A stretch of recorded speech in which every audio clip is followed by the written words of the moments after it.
አጣብቂኝ ነገር ውስጥ ነው ያለነው። ገና መጀመሪያ ነው። እናቲቱም ትኑር ምጡም ይቁም ልጁም ይወለድ መሄጃ የለንም። ተስፋችን እግዚአብሔር ብቻ ነው። በዚያች በእናት ቤት እቅፍ መቆየቱ ምን ጊዜ የማይጎዳም። ግድ የለም ግድ የለም ግድ የለም። መከራዋን ታውቃለች፣ ምጧን ታውቃለች፣ ልጅ እንዴት ወደ ህልውና እንደሚመጣ ታውቃለች፣ ስቃዩን ታውቃለች። የቤተ ክርስቲያን ዕውቀት ያረጋዊ ዕውቀት ነው። እኛ የገባን መስሎን ግን እንዲህ እንቅበዘበዛለን። የያዝነው ትልቅ ነገር መስሎን እንቦሳ እግሯ መሬት መቆም ሲጀምር እንቡር ትላለች፣ ትዘላለች። በቃ እግሯ መሬት ሲነካ መብረር ሁሉ የምትችል እየመሰላት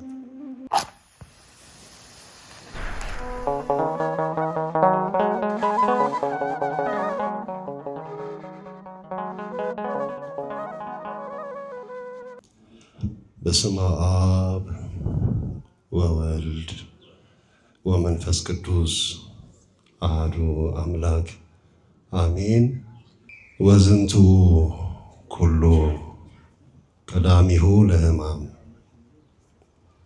እነዚህም ሁሉ የምጥ ጣር መጀመሪያ ናቸው።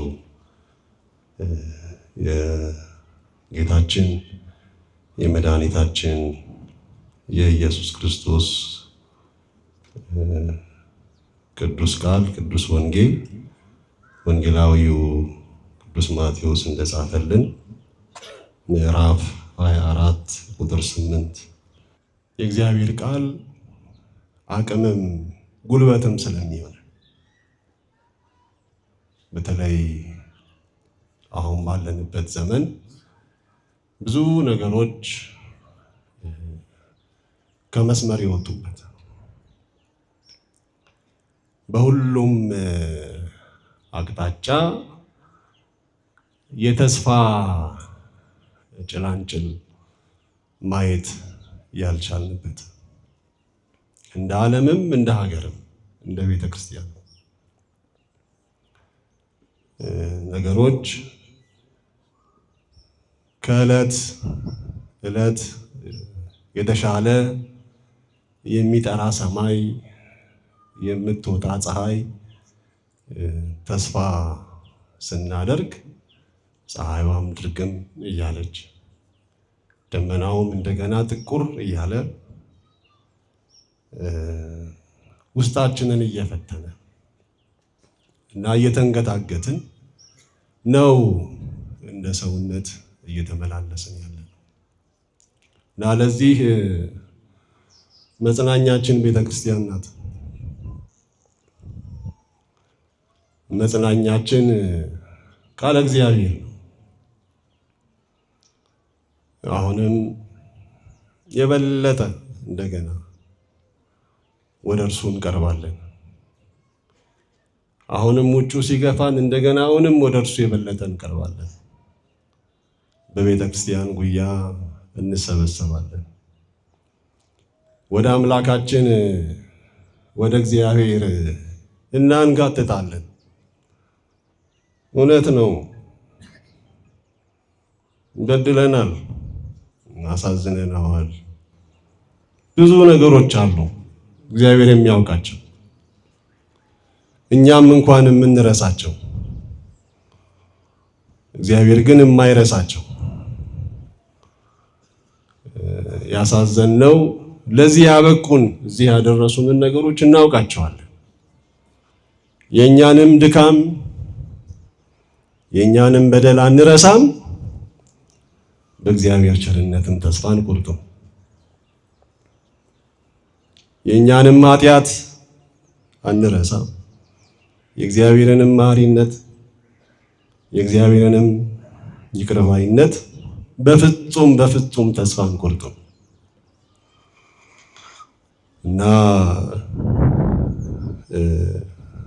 በዚህ አውድ ውስጥ ስለሆነ ያለነው ጌታችን መድኃኒታችን ኢየሱስ ክርስቶስ በዚህ በማቴዎስ ወንጌል ምዕራፍ 24 ያው ብዙዎቻችን እንደምናውቀው የፍጻሜውን ዘመን የመጨረሻው ዘመን ምልክቶቹ ምን እንደሚመስሉ ያስተማረበት አንቀጽ ነው። በማቴዎስ ወንጌል ምዕራፍ 23 ላይ ይገርማቸዋል። ጸሐፍት ፈሪሳውያንን ይገስጻቸዋል። እጅግ በኃይለ ቃል እናንተ ግብዞች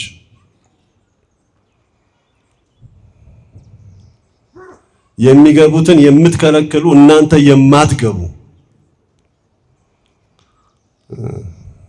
በኖራ የተመሰለ መቃብርን የምትመስሉ በአፋ ሲያያችሁ ደስ የምትመስሉ ደስ የምታሰኝ የምትመስሉ በውስጣችሁ ግን እንደ መቃብር ላይንም ላፍንጫም የከረፋ እንደሆነ ሁሉ ያንን የመሰላችሁ ብሎ ይገስጻቸዋል። ሲያስተምራቸው አይሰሙም። ይገርማቸዋል። ሊቃውንት አባቶቻችን አይሁድ 2 ጊዜ ወደቁ ይላሉ። ቀድሞ በአዳምና በሔዋን ወደቁ። አሁን ደግሞ ከልጅ ልጅህ ተወልጄ አድንሃለሁ ብሎ ቃል ገብቶ ዘመኑ ሲፈጸም ከድንግል ተወልዶ ወገኖቹ ወደ ሆኑት መጣ ነው ያለው ቅዱስ ዮሐንስም ሲጽፍ። ወገኖቹ ግን አልተቀበሉትም። ምን ያለው የሚገርም ነው። ከነሱ ከመካከላቸው መጡ። መጀመሪያም ለነሱ መጡ። ለዛች ለከናናዊቷ ሴት ሲናገር እባክህን ልጄን ማርልኝ ስትለው ልጄን ማርልኝ ልጄን ማረኝ ስትለው ልጄን ማርልኝ ሳይሆን ልጄን ማረኝ ስትለው የልጇን ሕመም የራሷ ሕመም አድርጋ ልጄን ማረኝ ስትለው ማንም ለልጆቹ ያዘጋጀውን ፍርፋሪ ለውሾች አይሰጥም ብሎ ከእስራኤል ለጠፉት በጎች እንደመጣ እና ለነሱ ያዘጋጀውን ከአሕዛብ ወገን ነበረችና ለአሕዛብ አይሰጥም ብሎ በምስጢር በጠቢብ በፈሊጥ ሲነግራት እኔም ከውሾቹ እንዳንዱ ቁጠረኝና ከልጆቹ ፍርፋሪ የሚተርፈውን እንድወስድ እንድለቅም በዚህ አንድ ጠግብ ፍቀድልኝ አለች። ይገርም እንዲህ ነው የጥበብ ሰው የእምነት ሰው የሚያቆመው የለም። እና ወገኖቹ ወደ ሆኑት እንደመጣ ተአምራቱንም የማዳን ስራውንም ከራሳቸው ከእስራኤላውያን ወገን ከአይሁድ ወገን ተወልዶ መጥቶ ለነሱም ሊፈጽምላቸው እንኳን መምጣቱን መናገሩን እያዩ አላመኑበትም፣ አልተቀበሉትም። መድኃኒታችንን ኢየሱስ ክርስቶስን አልተቀበሉትም። የ2017 ዓመታት አለፉ። ሌላ መሲህ እየጠበቁ ማለት ነው። ማን ነው አዚም ያደረገባችሁ ይል ነበር ቅዱስ ጳውሎስ። በፊታችሁ ተስሎ ተሰቅሎ እናንተን ስለማዳን ሲል ሞቶ እንዳትመለከቱት እንዳታስተውሉት አምላካችን ነው አዳኛችን ነው ብላችሁ እንዳታዩት ማን ነው አዚም ያደረገባችሁ? ምን አይነት መታወር ነው? የስጋም የአይንም የልብም የስጋም አይን መታወር ማለት እና አልተቀበሉትም። ስላልተቀበሉት በተለይም ደግሞ አይሁድ እንዳይቀበሉ እንቅፋት የሆኑት ጸሐፍት ፈሪሳውያን ስለነበሩ እናንተ የማትገቡ የሚገቡትንም ሁሉ የምታሰናክሉ እውሮች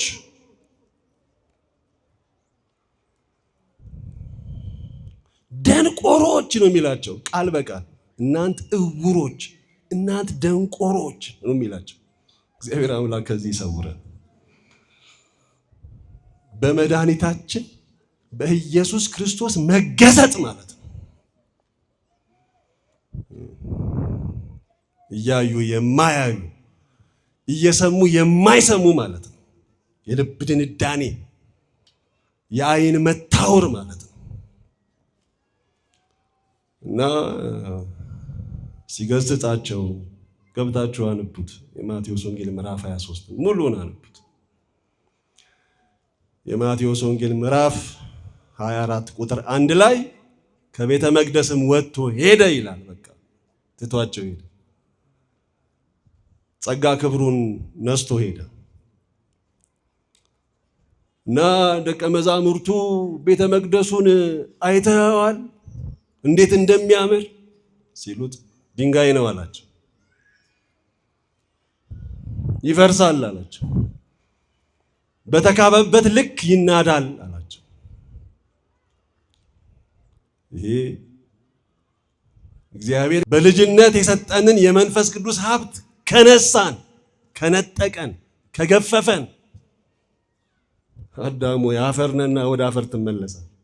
አፈር ለእግዚአብሔር ልጅነት ክብር ተጠምቀን መንግስቱ ለመውረስ ስጋውን በልተን ደሙን ጠጥተን እሱን ሆነን እሱን መስለን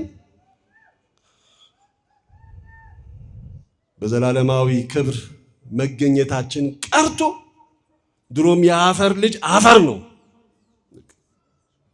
አፈር ነው እና ትቷቸው ሄደ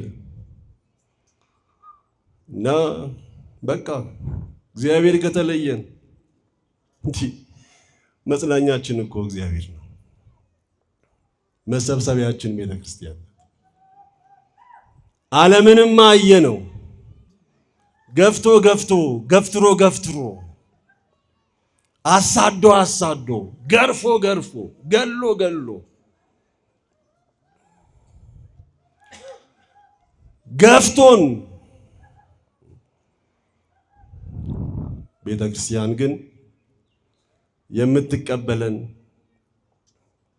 የምታስተናግደን የልጅነት ቤታችን ማህተማችን መልካችን ማረፊያችን ናት ቤተክርስቲያን እና እንደው ከላይ ያለውን ነክቼ ለማለፍ ወረድ እያለ ከቁጥር 8 ጀምሮ እስከ 13 ዛሬ በቅዳሴ ላይ የተነበበ ወንጌል እንደ ቤተክርስቲያን ስርዓት አባቶቻችን በግልጻዊ ያስቀመጡልን ክረምትም እየገባ ስለሆነ ክረምት ደግሞ በመከራ ስለሚመሰል ደመና ሰማይን የሚሸፍንበት ከላይ እርጥብ ከታች እርጥብ ውርጩን ውሽንፍሩን የምንጋፈጥበት አካላዊ በአካል የምናይበት ወራት እየቀረበ ስለሆነ የዓለም መጨረሻም ከክረምት መግባት ጋራ ከዘመን ማለቅ ጋራ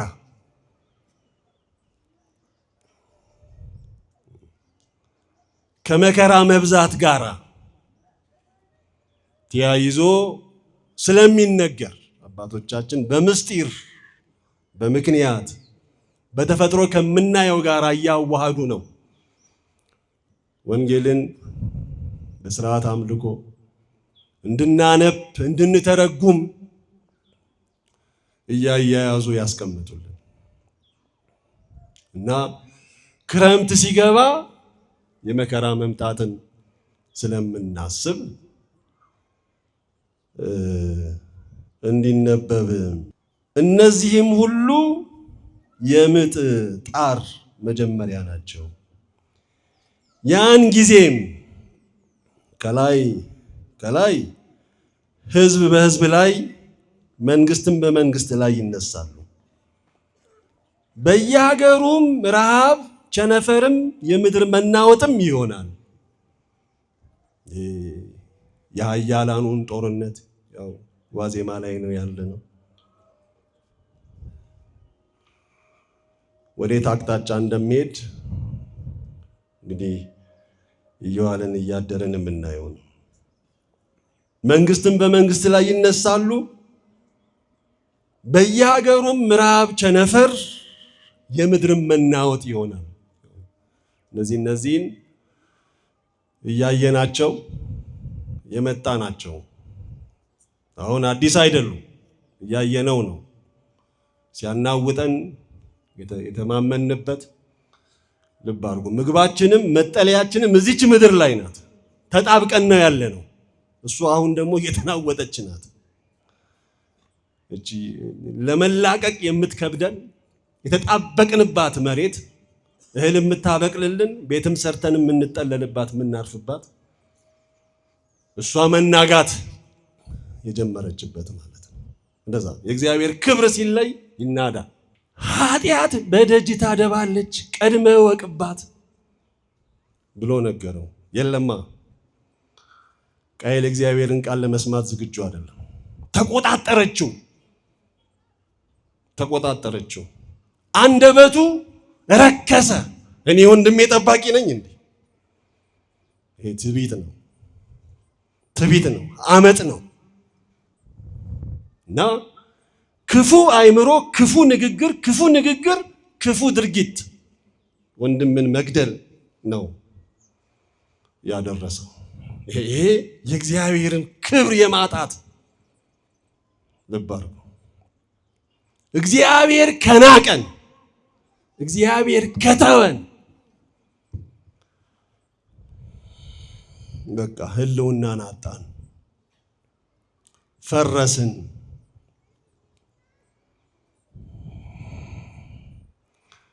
የአጋንንት ማደሪያ ሆነ።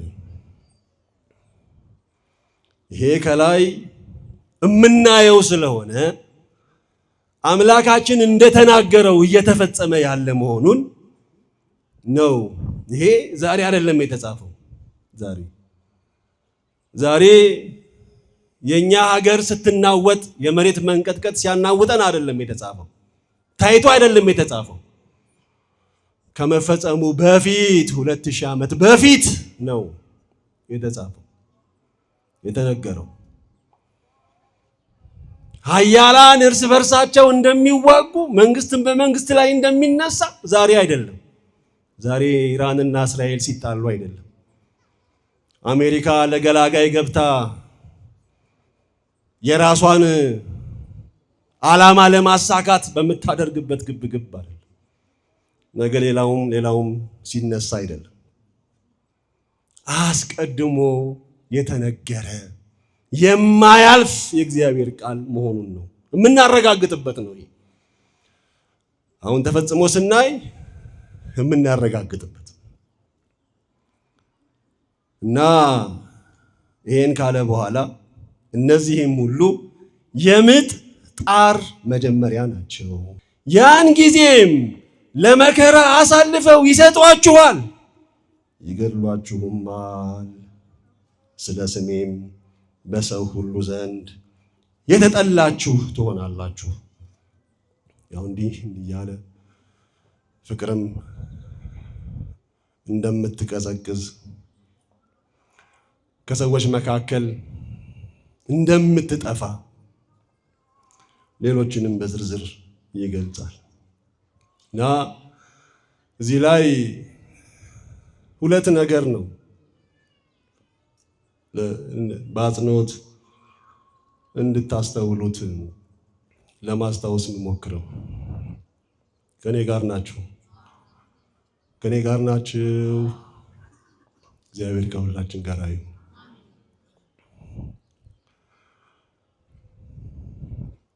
እነዚህም ሁሉ የምጥ ጣር መጀመሪያ ናቸው። እስቲ የምጥ ጣር የሚለው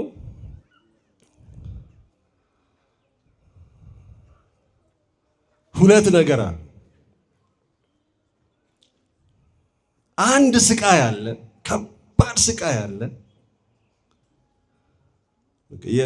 የመከራን ጥግ የስቃይን ጥግ በደንብ መግለጽ የሚችል ይሄ ሜታፎሪክ ወይንም ምሳሌያዊ የሆነ ለመግለጽ የሚያስችል ቋንቋ ወይንም ቃል ምጥ ነው። ሲጀመር ራሱ ምጥ የሔዋን የእርግማኗ ከብዙ እርግማኖቿ መካከል አንዱ ነው። በወለድሽም ጊዜ ምጥሽን ጣርሽን አበዛዋለሁ ተብሎ እንደ በረከት የመጣ አይደለም፣ እንደ መርገም ነው። ማክበሪያ አይደለም፣ ቅጣት ነው። እና ያ ቅጣት ቃል ኪዳን ሆኖ ዛሬም ልጅ ሲወለድ እናቶቻችን ያመጣሉ። እና ማማጥ ውስጥ ሁለት ነገር አለ። አንደኛው የምጡ የመከራው እየፋመ የሚሄድ ነገር የማያቋርጥ መጣ በቃ የማንለው አሁንም የሚመጣ የሚሄድ የሚተናነቅ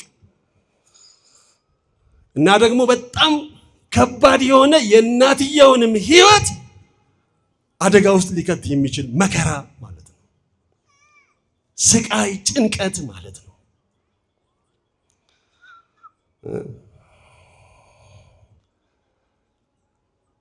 ልጁ ሊሞት ይችላል። 9 ወር ሙሉ እወልደዋለሁ፣ ልጄን አየዋለሁ፣ አይኔን በአይኔ አያለሁ ትል የነበረች እናት ልጇን ልታጣ የምትችልበት ቅጽበት፣ አደገኛ ቅጽበት። ከዛም አልፎ ደግሞ ምናልባትም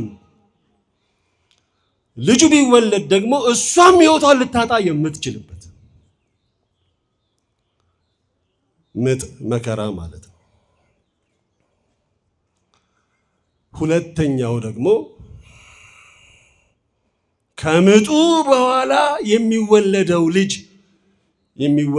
ልጅ ያንን ጭንቅ ያንን ምጥ የሚያስረሳው ልጅ ያንን ስቃይ ያንን መከራ የሚያስረሳው ልጅ እንደዛ እንዳልተጨነቀች እንደዛ እንዳላማጠች እንደዛ ነፍስ ስጋ እስከሚላቀቅ ድረስ ስቃይ ውስጥ እንዳልነበረች ልጇን መልሰው በደረቷ ቅፍ ሲያደርጓት እናት በወለደች ምጧን ትረሳለች።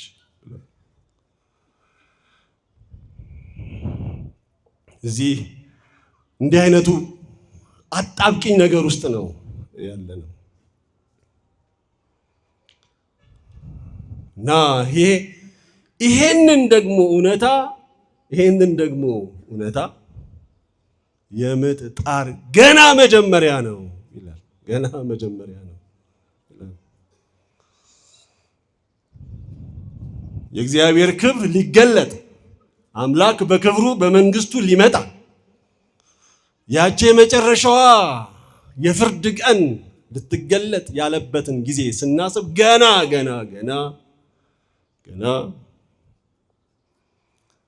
እንግዲህ ምጥ የዚህን ያህል ከባድ ከሆነ እና ገና የመጀመሪያው የመከራው መገለጫ ከሆነ ከዚህ በኋላ ያለው እንዴት የሚያስፈራ፣ እንዴት የሚያስጨንቅ፣ እንዴት የሚያሳስብ አይሆን እና እኛ ዛሬ ወዳለንበት ወገኖች እንደ ቤተ ክርስቲያንም እንደ ሀገር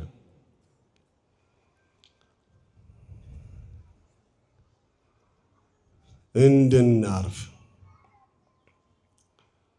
ምጡን አቁምልን ልጁም ይወለድ ነው የምንለው።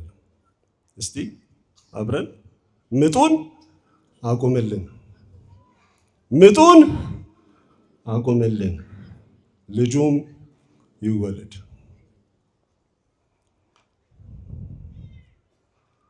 እናቲቱም ትኑር ምጡም ይቁም ልጁም ይወለድ። እንዴት ነው እያማጥን እንዴት ነው እንዲህ እንደተጨነቅን የምንቀራው? መቼ ነው የሚቆመው?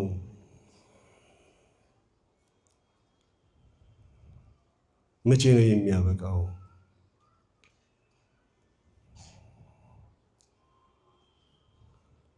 መቼ ነው የሚነጋው? መቼ ነው የሚያልፈው? መቼ ነው ፀሐይ የምትወጣው? መቼ ነው ጥርት ያለውን ሰማይ ንጹህ አየር የምንተነፍሰው? መቼ ነው ቤታችን ጉዝጓዝ ተጎዝጉዞ ፈንድሻው ህብስቱ ወይነ ቃናው ተዘጋጅቶ የበረከት የፍስሐና የሐሴት የደስታ ቤት የሚሆነው? እንዴት ነው? እስከ መቼ ነው ቀበቶውን እንደፈታ ሆዱን እንዲጭምቅ አድርጎ እንደያዘ አባወራው ጎረቤት ሁሉ ምጥ የያዘችው እናት ዙሪያ ሆነው ማርያም ማርያም እያሉ እየቃተቱ እያማጡ አብረው ከእናት ጋር እነሱም እያማጡ እስከ መቼ እንቆያለን? እና መሄጃ የለንም። ተስፋችን እግዚአብሔር ብቻ ነው። ብንበድልም በጎ ነገር ብንሰራም ብናሳዝነው ደስ ብናሰኘው ቢገባንም ባይገባንም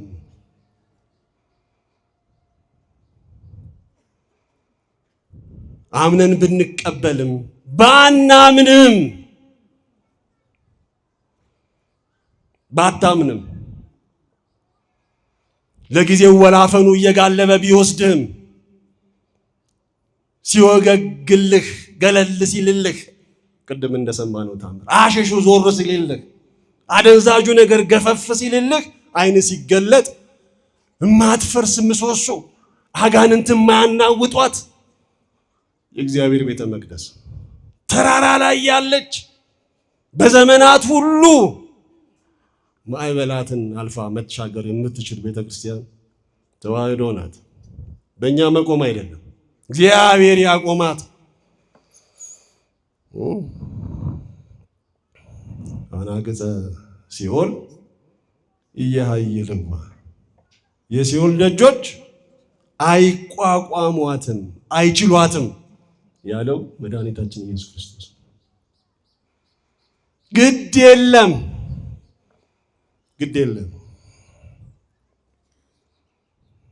የወለደችህ የእናት ቤት በጉያዋ አቅፋ ከቅዝቃዜው አሙቃ ብርዱን አረቃ ፍትፍቱን አጉርሳ ልጄ ያለች ቤት ያለችህ እናት በዚያች በእናት ቤት እቅፍ መቆየቱ ምን ጊዜም አይጎዳም። ግድ የለም የእናት ክፉ የለም፣ የእናት ክፉ የለም። መከራዋን ታውቃለች፣ ምጧን ታውቃለች፣ ልጅ እንዴት ወደ ህልውና እንደሚመጣ ታውቃለች፣ ስቃዩን ታውቃለች። እንደዛ ነው ቤተ ክርስቲያን መሰብሰቢያችን ናት። አምጣ ወልዳናለች። አዲስ ህልውና፣ አዲስ ትንፋሽ፣ አዲስ ማንነት ሰጥታናለች። ቤተክርስቲያን መልካችን ናት። ቤተክርስቲያን ቤታችን ናት። ባለቤቶቹ ያራቁት፣ ወገኖቹ የከዱት፣ እኛ ግን ጌታችን አምላካችን መድኃኒታችን ኢየሱስ ክርስቶስ እንለዋለን። እኛ ግን አባታችን እንለዋለን። እኛ ግን እመቤታችንን እናታችን፣ መዳኛችን፣ መመኪያችን፣ መጠለያችን፣ አምባችን እንላታለን። ቅዱስ ገብርኤልን አዳኛችን፣ ተራዲያችን፣ ባገኘን መከራ ሁሉ የሚጠብቀን እንላለን። ይሄ ሞኝነት አይደለም፣ ሞኝነት አይደለም። የቤተ ክርስቲያን ዕውቀት የአረጋዊ ዕውቀት ነው። የአረጋዊ ዕውቀት ቀስ ብሎ ሲናገር ግን ከዘመናት ሕይወት ተሞክሮ የፈለቁ ቃላት ልብ የሚሰብሩ ከሰውነት የሚዋሃዱ ስላልገባን እኛ እንወጀናበርባቸው እንደሆነው እንጂ እውነት በምንም መለኪያ ልንሰርዛቸው የማንችላቸው ጋዳዊ እውነት ነው የሚናገሩት። እንደዛ እኮ ነው አረጋውያን ሲመክሩ።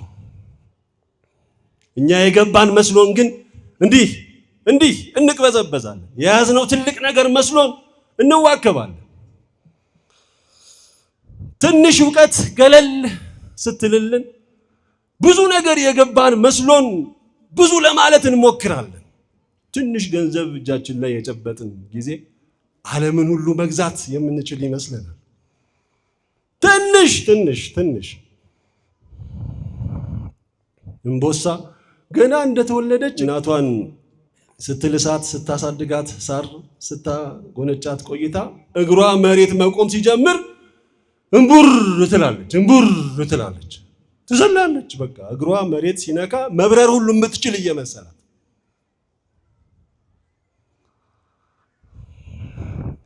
በኋላ ነው ቀስ ብላ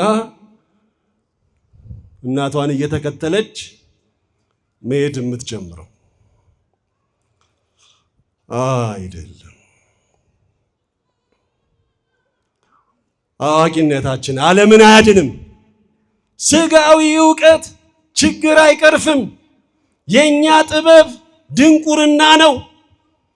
እግዚአብሔር ካላስተማረን ከቤተ ክርስቲያን ከሚፈልቅ የወንጌል እውነት ካልጎነጨን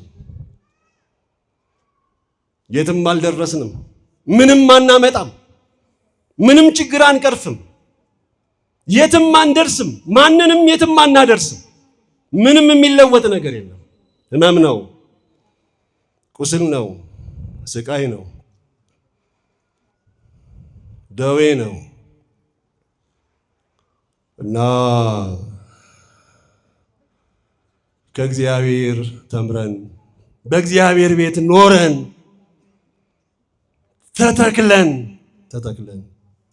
በእምነት ጸንተን የእግዚአብሔርን ደጅ እያንኳኳን ደጅ እየጠናን አንተን ተስፋ እናደርጋለን። እናታችንም ትትረፍ፣ ምጡም ይቁም፣ ልጁም ይወለድ፣ በልጁ ምጣችንን እንረሳ ዘንድ በልጁ እንባችንን እንድናብስ በልጁ የትናንትናውን መከራችንን እንድንረሳ